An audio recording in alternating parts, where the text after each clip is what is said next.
So what the Republicans actually need to do in the Carnival Barker debate tomorrow night to win, which would be beating Trump, Matt has some ideas. About 37% of Republican primary voters say that they are solidly behind Donald Trump, and 25% say that they are dead set against him in a primary. The remaining 37%, some of them currently say that they are supporting Donald Trump, but they indicate that they are open to someone else. So what they're looking for is to speak to a very specific audience, which is movable Republican voters. What the candidates should be asking themselves today is, how do I convince these people, first, not to vote for Donald Trump, and then second, to vote for me? There was a leaked set of polling advice, of debate advice to Ron DeSantis by his PAC advisors, which says that his first thing that he has to do in the debate is defend Donald Trump. This is stupid. This is backwards. The problem that the Republican Party faces right now is a collective action problem, because no one wants to be the bad guy. They're hoping that someone else will do it and that they will be left to just have to do the work of making the case for themselves. The problem is,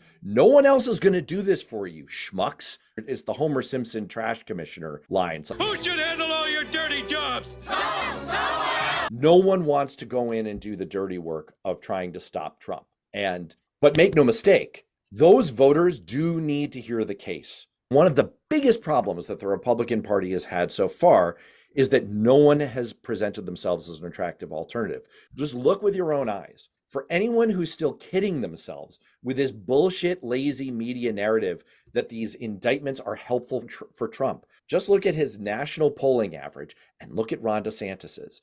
They are mirror freaking images of one another. Donald Trump's rise in the polls over the last 4 months is directly correlated, poll for poll, with Ron DeSantis's fall in the polls. The biggest thing helping Donald Trump is not the indictments. The indictments are not good for him. What's helping him is that there is no strong alternatives that Republicans want to say that they're voting for. And so, again, the biggest job of these Republican candidates is they have got to convince that 37% to break away finally from Trump. That's what they need to do tomorrow. And herein is where you see the problem, folks. Republicans are, how do we say it, spineless. They're spongiforms. They're amoebas. Other early creatures lacking a backbone. It was incredible to watch in 2016 as every one of them, Ted Cruz, he's a special scum, but Ted Cruz and Marco Rubio and all of them just watched and waited for somebody else to take out Donald Trump. Nobody had the courage to do it. Everybody was scared. They defend his voters, so they just wait. But none of them had the courage to say anything.